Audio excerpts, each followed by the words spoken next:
Assalamualaikum warahmatullahi wabarakatuh.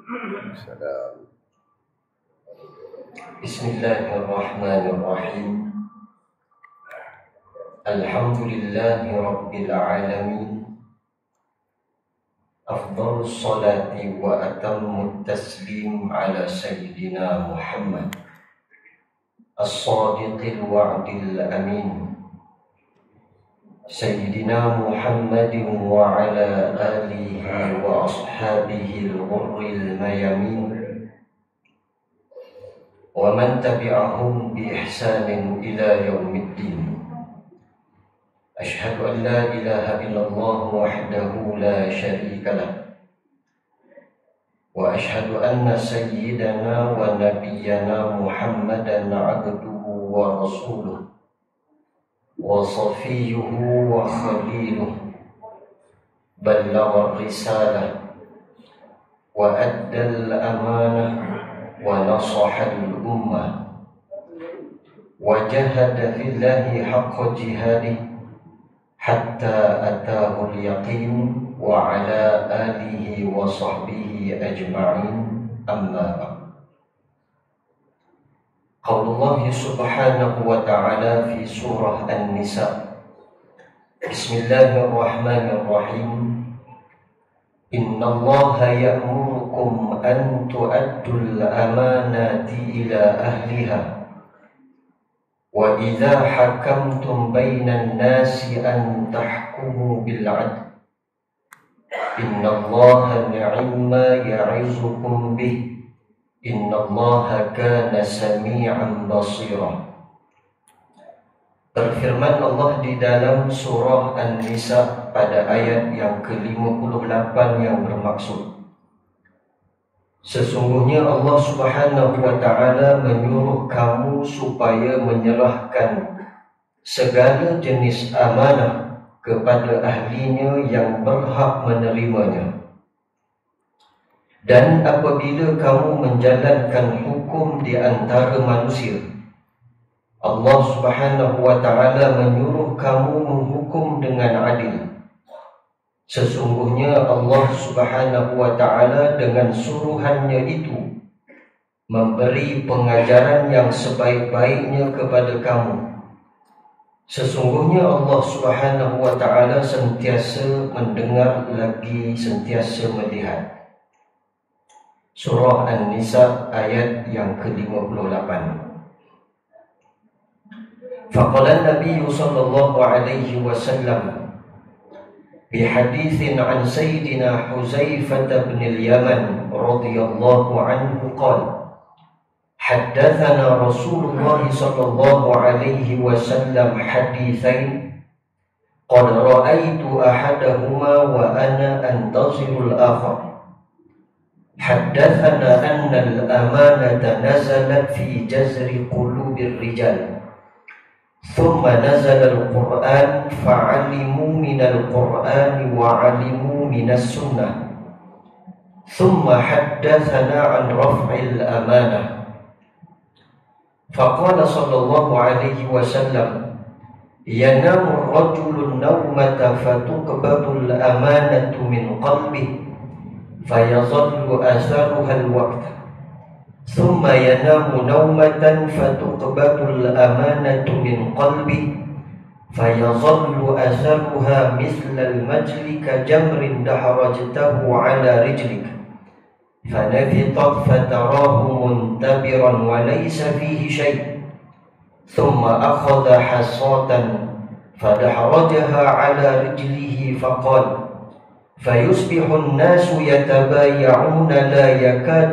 أحدهم يؤدي الأمانة حتى يقال إن في بني فلان رجلا أمينا رجل ما أجلده وأزفره وأعقله وما في قلبه مثقال حبة من خردل من إيمان.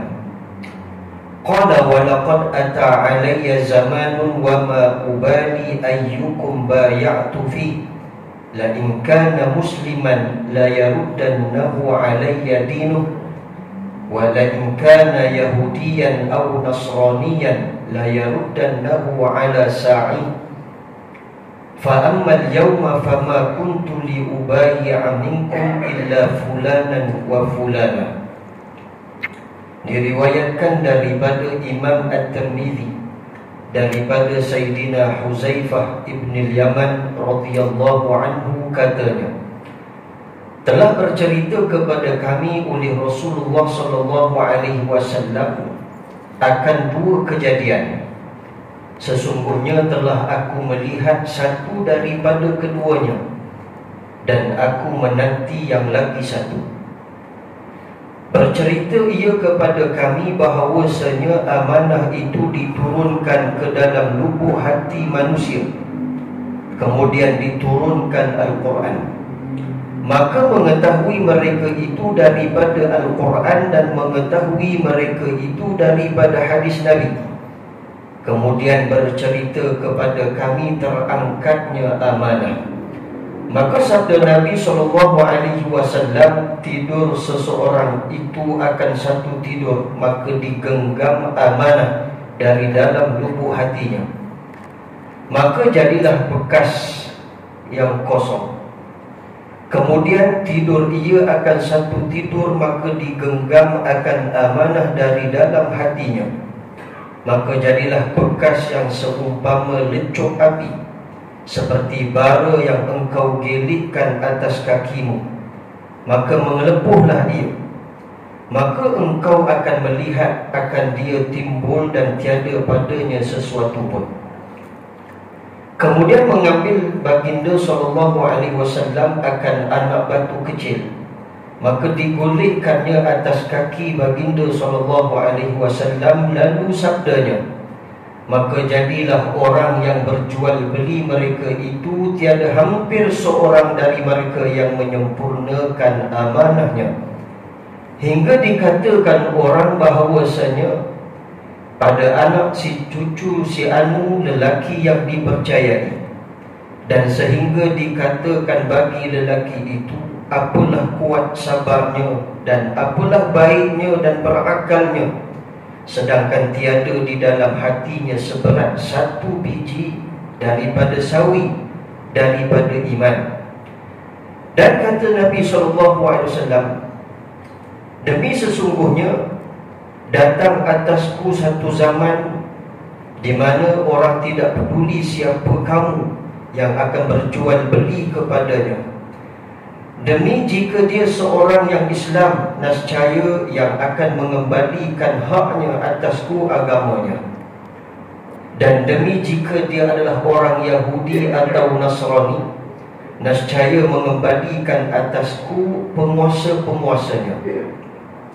Maka adapun hari ini tiada aku berjual beli daripada kamu melainkan si anu dan si anu. Hadis riwayat Imam At-Tirmidzi, hadisun hasanun sahih. Sadaqallahul azim wa sadaqa rasulul karim.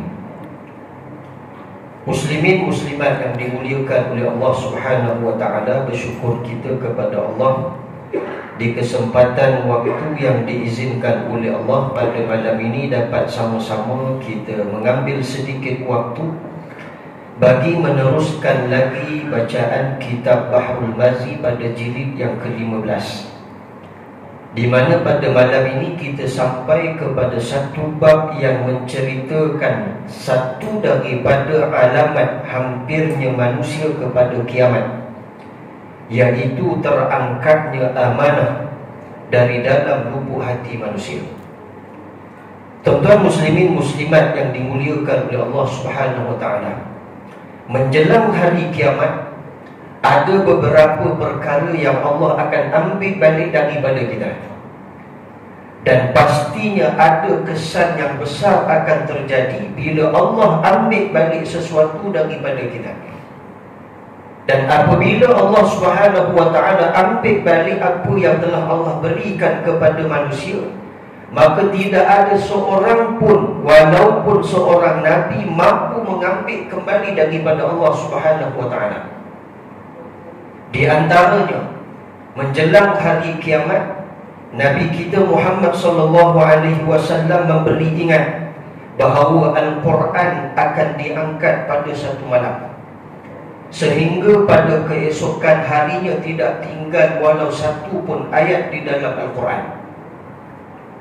Allah Subhanahu wa ta'ala turunkan Al-Quran itu sebagai hudan, petunjuk dan hidayah. Maka manusia akan berjalan dengan Al-Quran ini, yakni berjalan atas jalan hidayah Allah Subhanahu wa ta'ala. Akan ada petunjuk jalan, dan manusia tidak akan tersesat daripada jalan yang benar. Namun bila Al-Quran ini dicabut kembali oleh Allah Subhanahu wa ta'ala, esoknya tak ada lagi Al-Quran. Artinya bila Al-Quran itu telah diambil kembali oleh Allah Subhanahu wa ta'ala, apa kesan ke atas manusia? Artinya manusia selepas itu akan berjalan di atas jalan kesesatan yang sangat nyata. Sudah tidak ada lagi petunjuk Allah di atas muka bumi. Maka ketika itu kesannya manusia tidak lagi berjalan atau terpandu dengan hidayah Allah. Sebaliknya berjalan dalam keadaan sesat dan menyesatkan. Ini kesannya.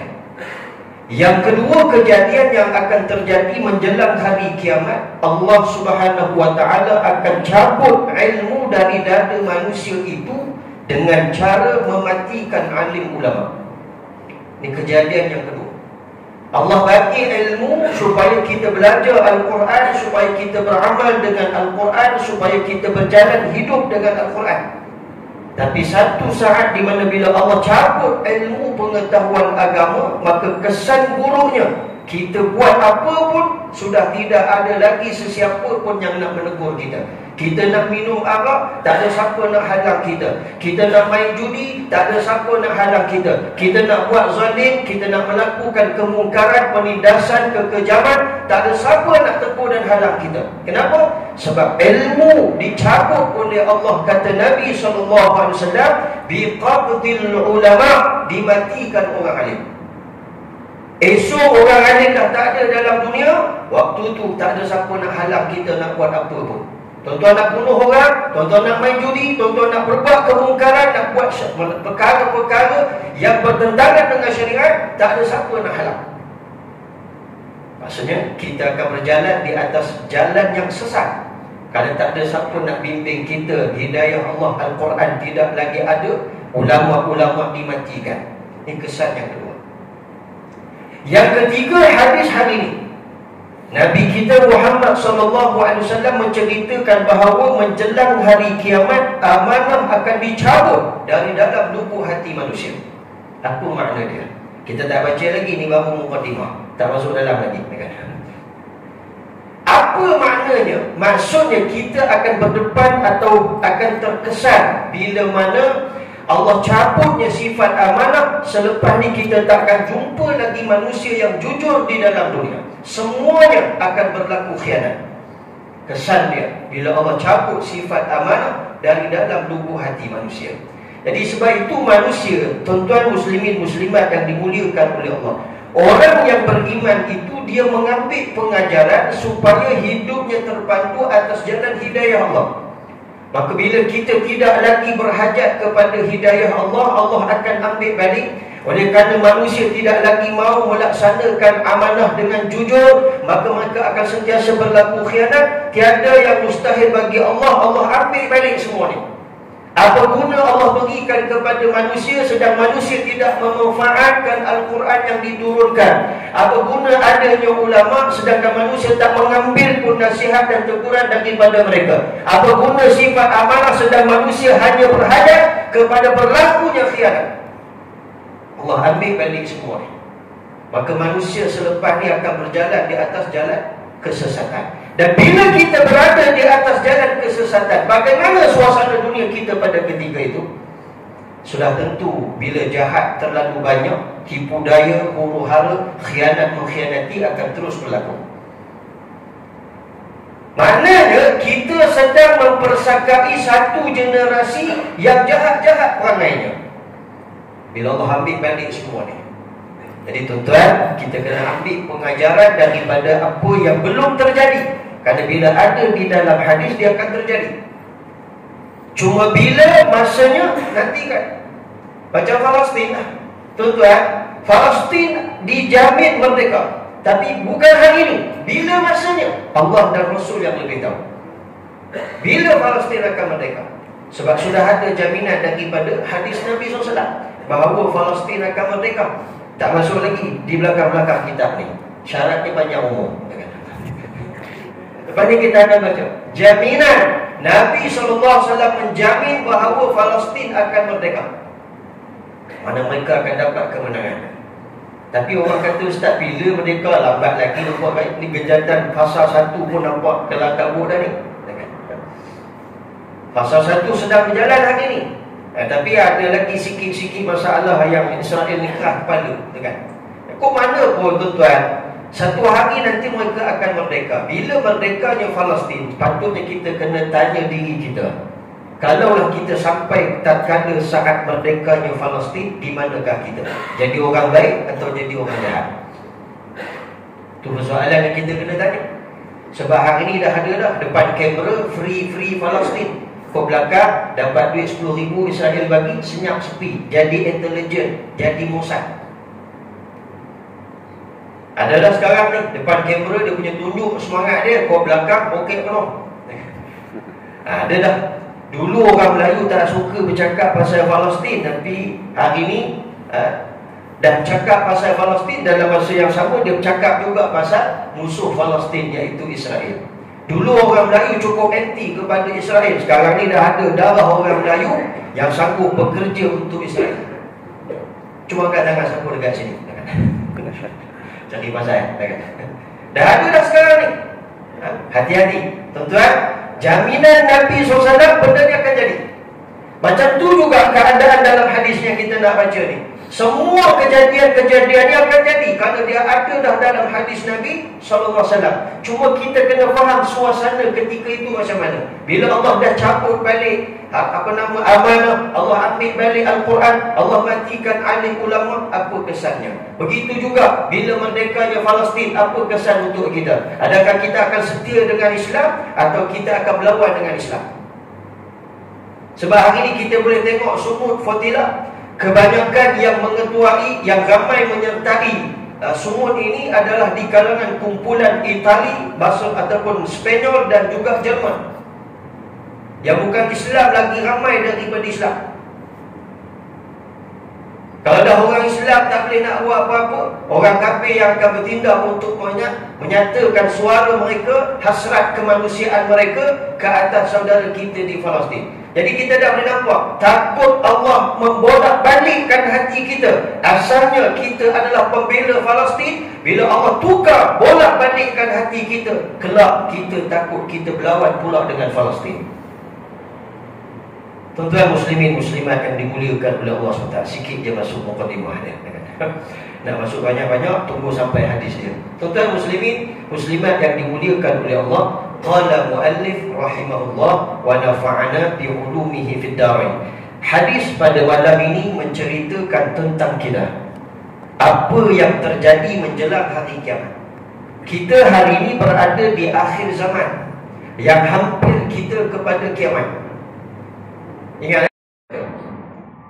bilakah akhir zaman? Ustaz, saya dengar cerita pasal Dajjal ni sejak sekian lama dah, tapi duk kata akhir zaman, tak muncul-muncul ni dah akhir zaman dah ni. Tuan-tuan, akhir zaman itu bermula apabila diutusnya Nabi SAW menjadi utusan Allah. Apabila diutusnya Muhammad SAW menjadi Rasulullah, maka bermulalah akhir zaman. Maka ulama telah membahagikan fasa akhir zaman itu kepada 3 fasa. Fasa yang pertama disebut sebagai Ammaratus Sughra, fasa kecil yang sudah pun berlaku dalam peristiwa Insyaqqal Qamar. Ini peristiwa yang berlaku di zaman Nabi SAW. Nabi membelah bulan. Ini fasa kecil. Kemudian fasa pertengahan seperti hari ini yang sedang kita lalui, gempa bumi, wabak penyakit, gunung berapi, maksiat berluas-luasa, arak diminum di merata-rata tempat dan dijual di merata-rata tempat. Orang Islam tidak rasa lagi manis dalam beribadah. Ini menunjukkan bahawa zaman wusta atau Ammaratul Wusta. Dan termasuklah peperangan yang berlaku di Palestin itu juga dia termasuk daripada alamat wusta kiamat. Karena Palestin ini dia akan boleh kemerdekaannya, tapi fasa nak boleh kemerdekaan bila kita tengok peperangan yang berlanjutan di sana terhadap saudara kita di Palestin, artinya sudah hampir kepada penghujung wusta. Dan kemudian selepas ini kita akan berpindah kepada satu lagi fasa yang lebih besar, kejadian yang luar daripada jangkau akal manusia. Ada dalam ni, nanti kita akan baca juga. Tak sampai lagi itu masalah ni. Di mana Nabi kata innaha lam takun illa ya'ti biha 10 ayat. Yang besar itu ada 10 alamatnya. Yang pertama akan terbitnya matahari di sebelah barat, ad-dukhan, jeru, asap yang tebal. Begitu juga ada binatang akan keluar daripada perut bumi. Begitu juga Ya'juj dan Ma'juj yang akan melakukan kerosakan. Dan muncullah Dajjal yang akan menyesatkan. Turunlah Nabi Allah Isa bagi membunuh Dajjal. Kemudian berlakulah gempa bumi di timur, di barat dan di Jazirah Arab. Dan yang terakhir api yang akan keluar dari Laut Adan, menghambat manusia berhimpun pada satu tempat. 10 tanda besar ni jangan kita rasa okey. Kenapa? Bila sebut uzma, ni perkara yang dahsyat akan berlaku, yang akal fikiran kita ni tak boleh fikir banyak.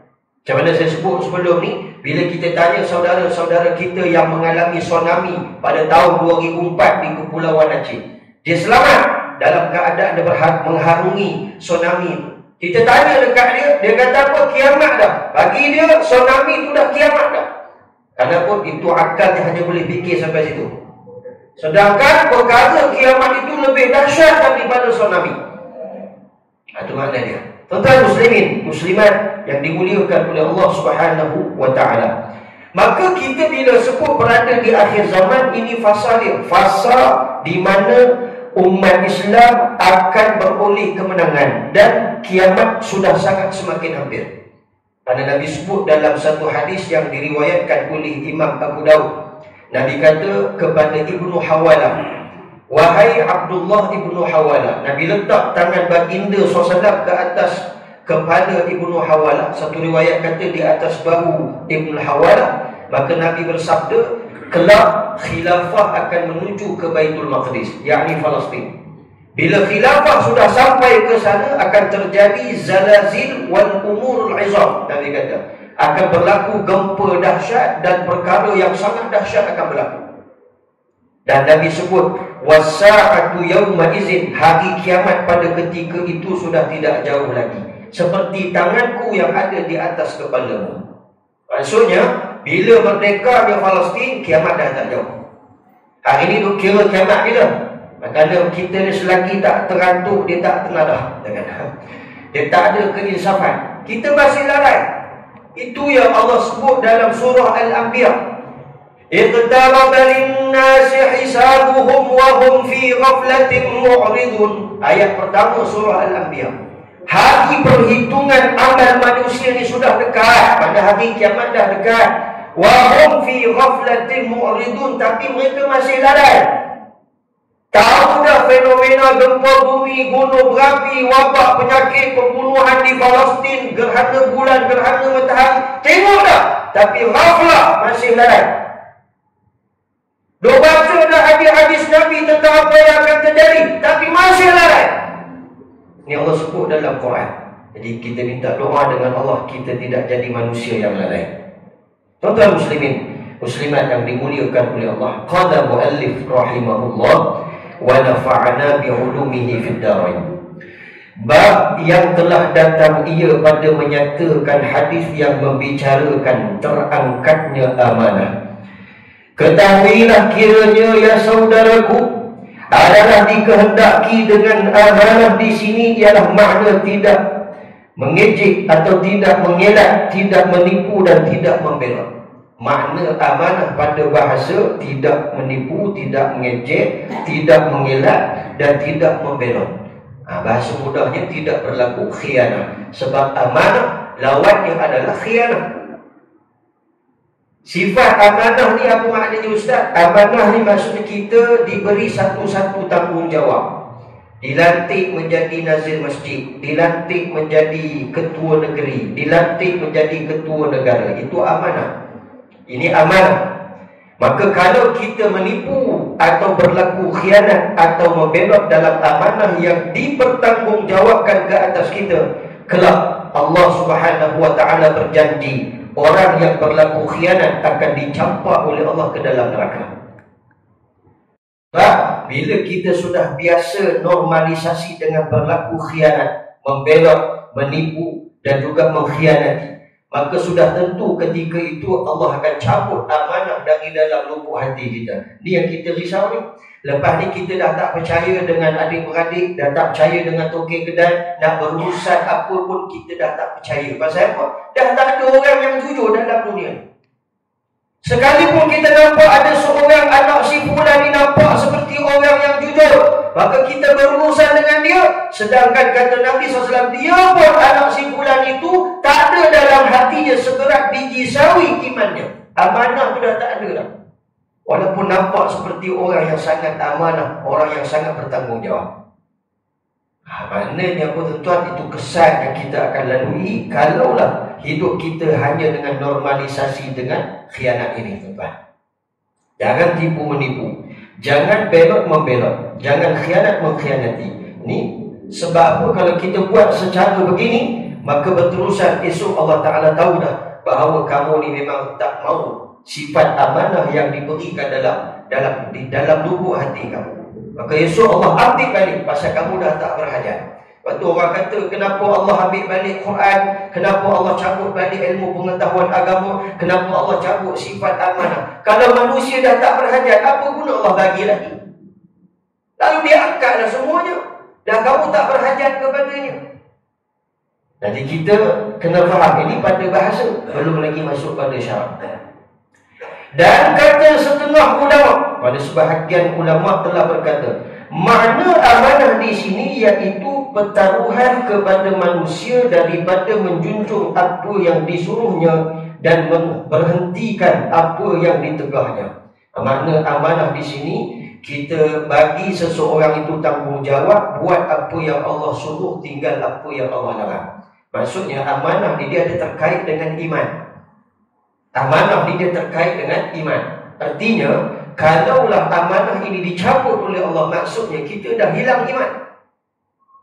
Ini maksud dia. Sebahagian ulama menakrifkan amanah itu ialah terkait dengan iman. Buat apa yang Allah suruh, tinggal apa yang Allah larang. Ini maksud dia. Dan kata setengah ulama, makna amanah itu yakni nurul iman. Kata sebahagian yang lain pula kata nurul iman. Maksudnya cahaya iman. Nurul Iman ni bukan nama orang, dengan disebut dalam kitab ni. Bukan surau Nurul Iman, bukan masjid Nurul Iman.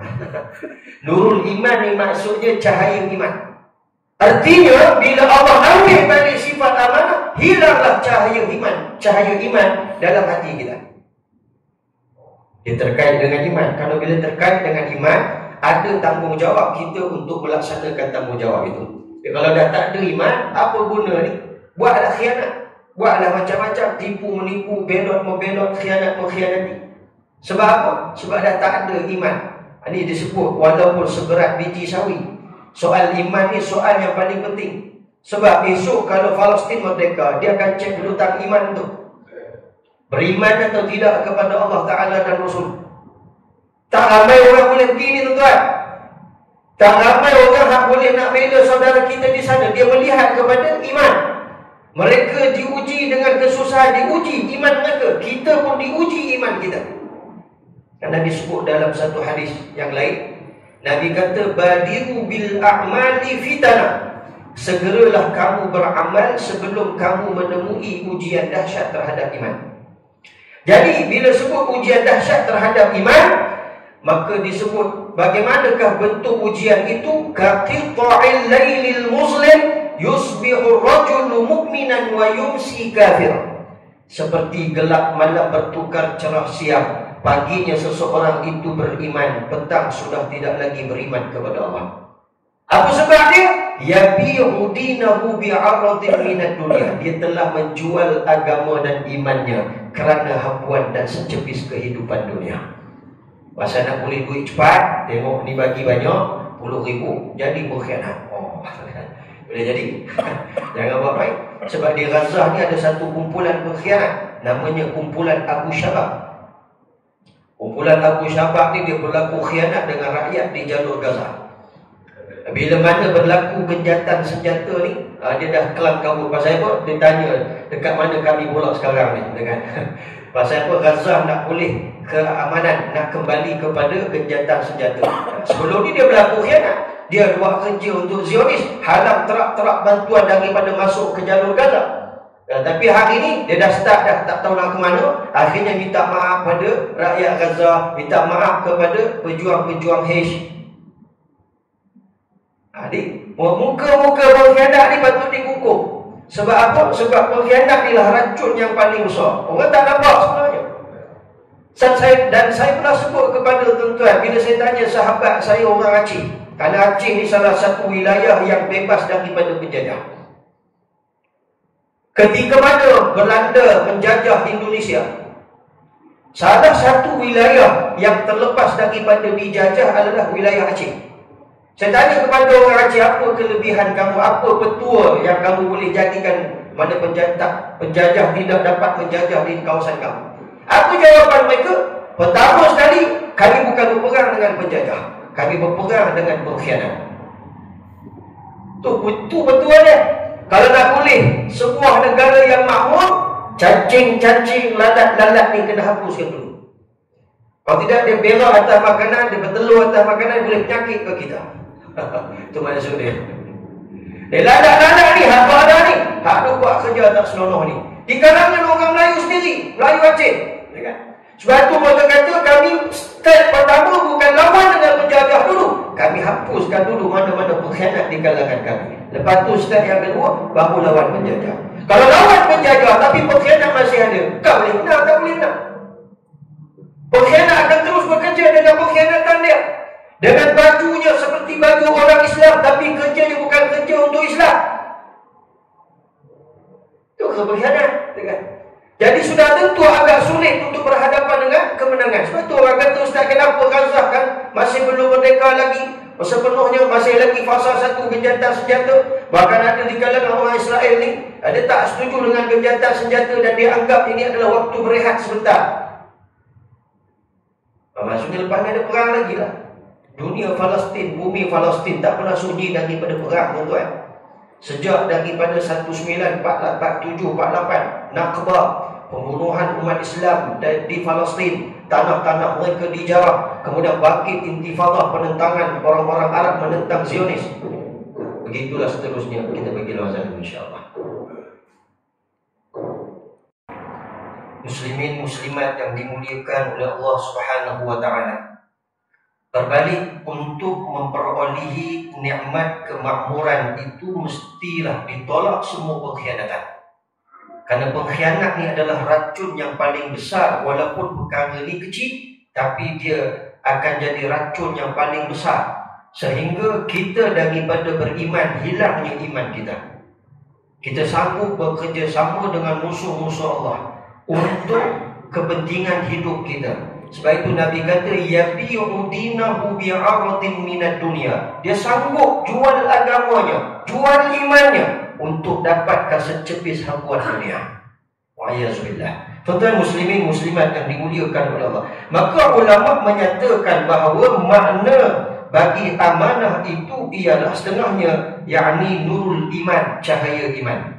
Maka jadilah maknanya bab pada menyatakan Allah Subhanahu wa taala angkatkan nurul iman dari hati orang-orang mukmin. Dicabutnya sifat iman, dia kata sebagian ulama. Tetapi yang munasabahnya dengan hadis nampaknya ialah amanah dengan makna kepercayaan dan tidak membelot. Itulah makna bagi amanah. Ada kita bagi satu-satu kepercayaan kepada dia dan dia menjalankan tanggungjawab dia, dan dia tidak berlaku khianat dan tidak membelot dan tidak menipu. Sebab makna amanah tadi disebut kakak dah tadi, kan? Bukan setakat khianatnya, disebut belot, menipu. Ini elat mengelak, kan? Cuba cari jalan yang lain, nampak seperti orang yang melaksanakan amanah, tapi sebenarnya berlaku khianat dengan cara jalan yang lebih halus daripada yang nampak seperti biasa. Ini maksud dia. Jadi maknanya tajuk ni, kepercayaan itu dengan maknanya tidak belot dan tidak menipu. Maka jadilah maksudnya bab pada menyatakan terangkat kepercayaan dan jadi belot. Maksudnya Allah ambil balik semua sifat-sifat yang namanya kepercayaan, akhirnya kita akan berlaku belot. Belot ni khianat lah. Bahasa lagu disebut belot.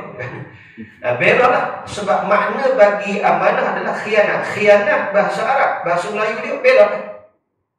Macam kursi. Kursi bahasa Arab, bahasa Melayu bukan kursi. Bahasa Melayu bangku. Itu beza dia. Ya, kita kata ustaz ni bahasa kita sebab sinonim dengan bahasa Arab. Rasuah sama juga. Rasuah bahasa Arab rasuah. Kan? Apa makna rasuah ni? Orang yang ambil makan apa namanya? Makan suap. Bukan makan rasuah, ada makna dia yang lain, betul kan? Dia ada bahasa Melayu dia. Jadi maknanya kita dah sinonim dengan bahasa Arab, maka jadilah bahasa Arab ke dalam bahasa Melayu. Jadi dalam arti kata bila sebut belot khianat. Karena khianat itu adalah bahasa Arab, bahasa Melayunya adalah belot. Bila Allah ambil kepercayaan, Allah cabut kepercayaan daripada dalam lubuk hati kita, lepas ni yang kita tengok depan kita semuanya pembelot dan pengkhianat. Itu maksudnya. Jadilah kita menipu. Sebab dikatakan munasabah maknanya begitu kerana zahir maksud hadis yang demikian, serta zahir ia telah ada sampai kepada kita sekarang ini. Ni muallif kitab sekarang kitab ni bukan zaman kita. Sebelum tu lagi dah Syekh Idris Marbawi. Meninggal dah Syekh Idris Marbawi. Ni orang Lubuk Merbau Perak. Kitab ni orang Melayu yang karang. Syekh Idris Marbawi yang tuan-tuan selalu baca kamus Marbawi, itulah orang ni. Syekh Idris Marbawi mengarang kitab ini diambil daripada Tuhfatul Ahwazi, iaitu keterangan hadis riwayat Imam At-Tirmizi. Maka dibukukan kitab Baharul Mazi. Baharul Mazi itu bukanlah seluruhnya hadis Imam Tirmizi, hanya mukhtasar, ringkasan yang dikarang oleh Syekh Idris Marbawi. Ringkasannya yang kita baca hadis ni hanya ringkasan daripada kitab apa asalnya? Tuhfatul Ahwazi. Kitab Tuhfatul Ahwazi adalah hadis-hadis atau keterangan hadis yang diriwayatkan oleh Imam At-Tirmizi. Jadi sebab tu selalu dengar Imam At-Tirmizi, Imam At-Tirmizi. Pasal apa? Pasal kitab Imam Tirmizi yang kita baca ni. Tapi bukan semua hadis, sikit dia ambil masuk dalam kitab ni. Jadi diterjemahkan pula ke dalam bahasa Melayu. Zaman Syekh Idris Marbawi ni sudah ada dah sifat belot-membelot, tipu-menipu. Zaman dia, zaman kita lagi teruk.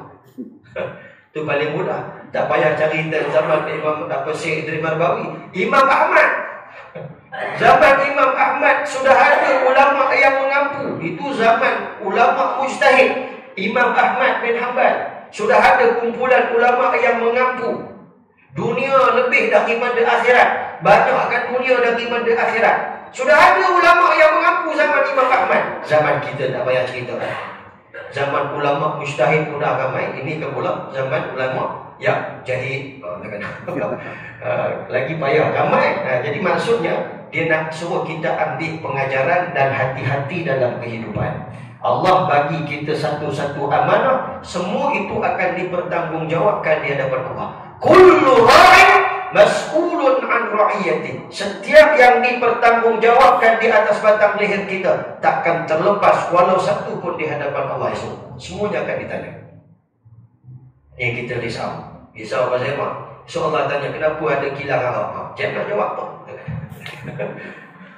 Jangan nak jawab. Kenapa ada pusat perjudian? Kenapa ada? Semua benda ni jangan buat main.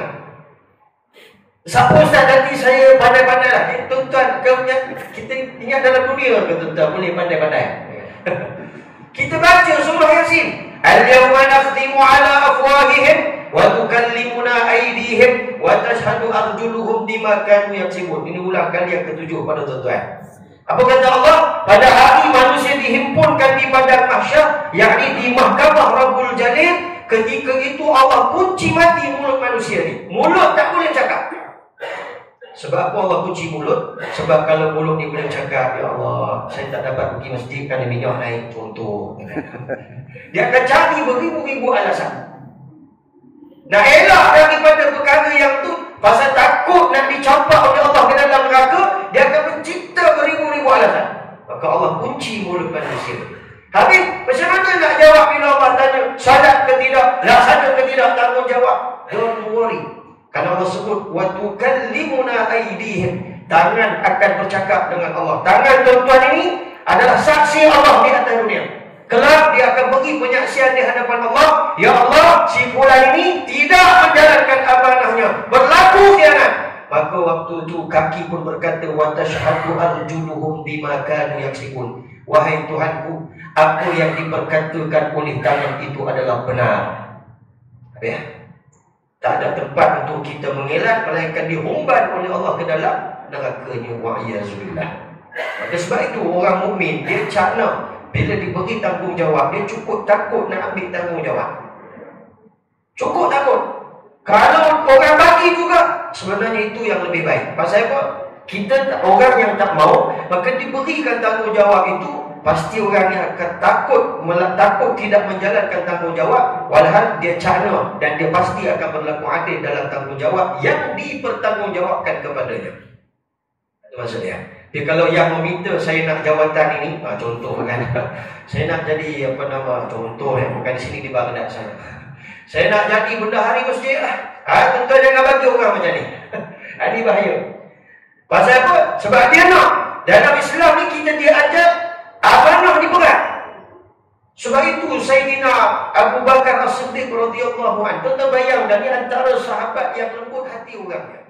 Dia tak macam cukup garang dan bengis. Abu Bakar As-Siddiq orang yang paling lembut. Ketika wafatnya Nabi SAW, beliau dibai'ah oleh orang Islam, diangkat sebagai pemimpin umat Islam bagi memimpin umat manusia ataupun umat Islam di Madinah, menggantikan baginda SAW yang telah wafat. Dia bagi tanggungjawab. Abu Bakar As-Siddiq radhiyallahu anhu, dia naik di atas mimbar, dia kata, aku sebenarnya tak layak. Oh, tengok sampai tahap tu. Aku tak layak nak jadi pemimpin kamu. Tapi oleh kerana kamu dah memilih aku sebagai pemimpin kamu, kata Abu Bakar, ati'uni ma ata'tumullah wa rasulah. Wajiblah kamu taat kepada apa-apa suruhan aku, selagi mana suruhan ini tidak bercanggah dengan perintah Allah dan Rasul. Itu kata Abu Bakar As-Siddiq. Fa idza asaitullah wa rasulah, kata Abu Bakar, kalau kamu tengok aku ni dah tak betul dah, buat benda yang Allah larang, kan? Suruh kamu buat benda yang Allah larang, maka disebut fala ta'atan li alaikum, katanya jangan sekali-kali kamu taat kepada suruhan dan perintahku. Kerana dia takut tanggungjawab tu. Dia tak mahu, tapi orang dah angkat dia. Oleh kerana orang dah angkat dia, lepas dia apa saja yang aku suruh wajiblah kamu buat, pasal kamu dah angkat aku.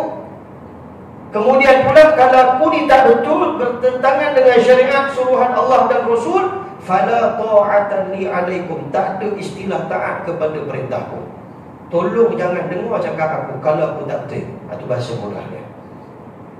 Kalau ikut juga ustaz, habis. Ini risau ni. Sebab tu orang yang diberi jawatan, ada dua lafaz orang kita ni, orang Melayu kita ni, dia spend bagi. Pertama, tahniah mendapat jawatan itu. Yang kedua, takziah, takut tak dapat menjalankan tanggungjawab. Dua sekali. Siapa jadi AJK masjid kena, kan? Kawan-kawan saya bila tengok nama saya dicalon lagi, tahniah, awak dipilih lagi sebagai jawatan kuasa masjid. Ada mulut pula kata takziah. Apa betul lah. Takut tak dapatkan tak dapat jalankan tanggungjawab. Tuan-tuan akan dipertanggungjawabkan di hadapan Allah. Lepas tak lepas, kita inginkan syurga ke tuan-tuan inginkan neraka? Pasal orang Ustaz 8.26 tak berhenti lagi, neraka lah. Tuan-tuan jangan minta. Neraka adalah tempat yang paling sengsara, yang tak pernah kita rasai dalam dunia. Sakitnya tak tertanggung oleh manusia. Tak tertanggung, tuan-tuan. Jadi maksudnya kita kalau cara tentang syurga dan neraka ni, pasti kita takut nak buat sesuatu yang menyalahi suruhan Allah dan suruhan Nabi SAW. Takut nak berlaku khianat. Pasal apa? Kalau aku buat benda ni, neraka lah tempat aku esok, tak ada tempat dalam syurga. Allahu Akbar. Meninggal cantik lah, kan? meninggal sebagai seorang Islam, tiba-tiba sampai di hadapan Allah, di dalam pertimbangan mahkamah Rabbul Jalil, fulan bin fulan, tempat kamu dalam neraka. Dia punya sengsara, dia tak tahu macam mana. Waktu tu menyesal, air mata berdarah sekalipun tak ada guna dah, tuan. Dan waktu itu, maaf, nombor yang anda dial tiada dalam perkhidmatan. Habislah. Allah bagi kamu berkhidmat dalam dunia sebagai hamba, jalankanlah tugas kita sebagai hamba. Wa ma khalaqtul jinna wal insa illa liya'budun, kata Allah. Tidak aku jadikan jin dan manusia itu supaya menyembah kita kepada Allah, berbuat kita kerana Allah Subhanahu wa taala. Tugas kita hamba. Dia nak jadi tuan juga, kan? Dia nak rasa juga tempat kedudukan yang paling tinggi, lebih daripada orang lain. Dia nak juga jadi macam Fir'aun. Dia nak juga jadi macam Qarun. Dia nak juga jadi macam Haman.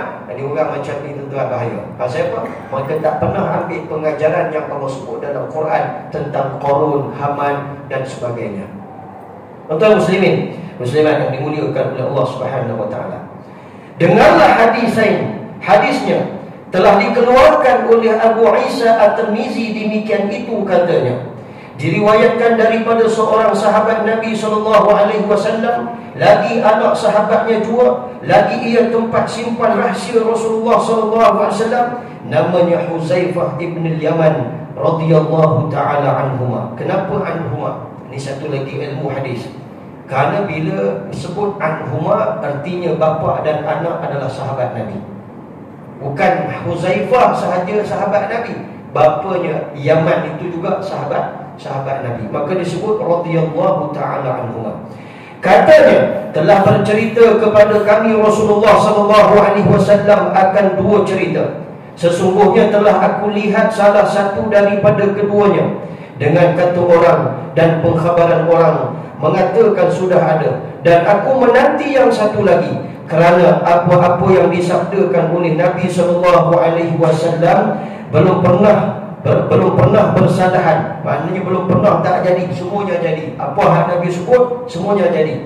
Pasti berlakunya dengan tiada syak lagi, kerana semuanya kalamnya yang betul. Maka yang pertama, telah aku lihat ia begini hadisnya, telah bercerita Nabi SAW kepada kami akan bahawasanya amanah, yakni kepercayaan itu diturunkan ke dalam pangkal lubuk hati segala lelaki-lelaki dan manusia.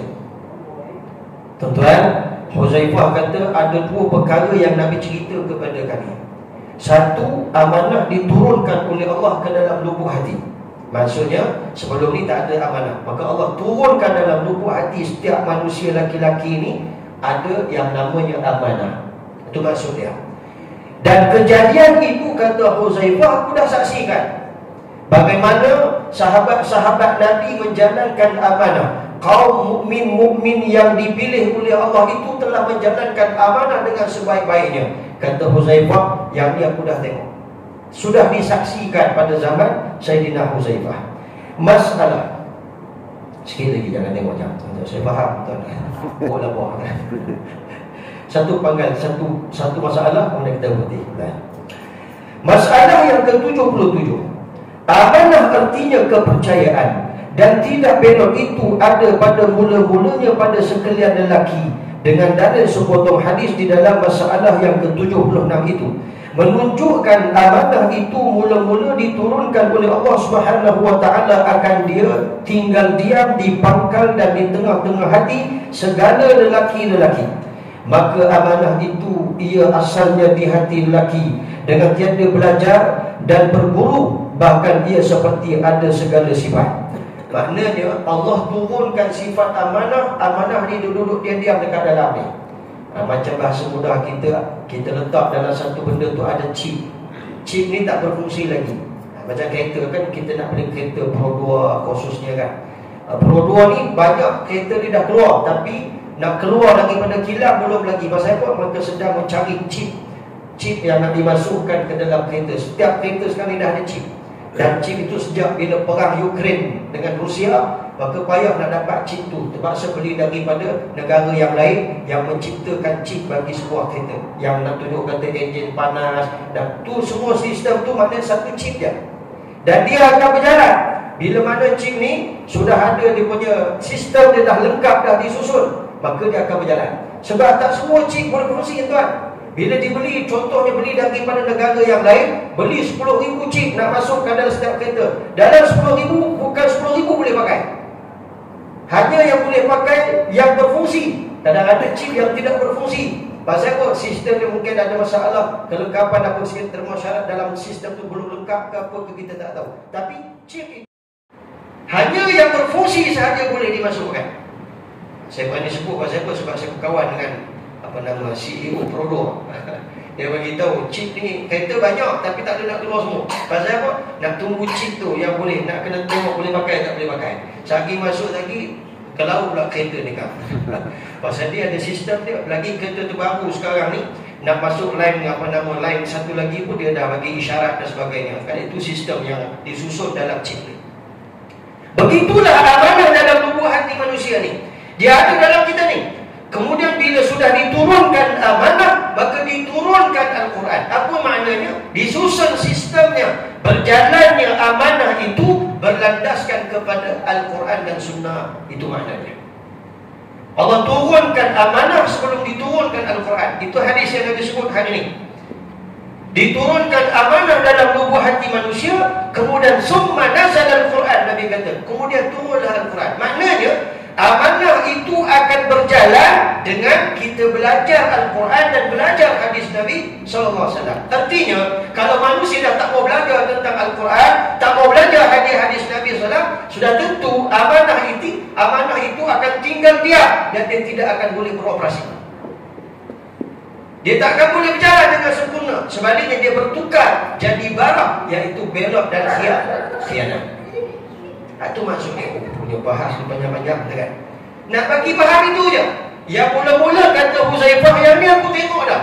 Berjalannya sifat amanah itu berlandaskan kepada Quran dan Sunnah. Jadi kita nak sambung lagi, takut sakit lagi jauh kan. Jadi apa yang kita boleh dapat, kesimpulan dia cukup dengan malam ni. Satu step di mana amanah itu diturunkan ke dalam lubuk hati manusia. Tuan-tuan muslimin, muslimat akan dimuliakan oleh Allah Subhanahu wa taala. Kesimpulan yang pertama, amanah itu maknanya saya ambil lebih kuat kalau ulama, nurul iman, cahaya iman. Ada kaitannya dengan iman. Karena bila kita ada iman, kita cukup takut untuk berlaku khianat. Maka bila kita ada iman, kita lebih berhati-hati. Sebab itu orang mukmin dia tidak suka berjanji. Kenapa orang mukmin tak suka berjanji? Kerana dia takut tidak dapat menunaikan janjinya. Sebab dia cana, aku nak berjanji mesti kena tunaikan. Sebab Allah telah berjanji. Allah berjanji orang yang berjanji tidak menunaikan janjinya akan dicapak masuk ke dalam neraka. Itu janji Allah. Janji Allah kepada sekalian makhluknya, diberi amanah. Kalau kamu tak jalankan amanah, kamu akan dicapak masuk dalam neraka. Itu janji Allah. Jadi orang mukmin ni dia cukup takut untuk berjanji. Sebab tu kalau dia nak berjanji, dia akan pastikan betul-betul dia melaksanakan janji dia. Yang suka berjanji siapa tuan-tuan? Yang suka berjanji adalah orang munafik. Orang munafik juga cukup kuat janji. Sebab sifat munafik ni apa tuan-tuan? Tengok dalam Quran, tengok dalam hadis. Sifat munafik salah satunya adalah khianat. Kalau beli kitab 50 tanda-tanda munafik, daripada 50 tu ada satu tajuk disebut tentang khianat. Itu salah satu daripada penyakit orang munafik. Sedia cakap dia tak akan buat pasal apa? Sebab sifatnya berlaku khianat. Orang mukmin dia tak suka berjanji. Tapi itulah yang lebih baik. Kenapa? Kalau berjanji takut tidak dapat menunaikan janjinya. Jadi berbeza dengan jawatan.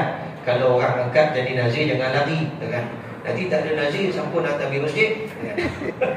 Dan saya tak boleh pasal apa? Sebab saya bukan.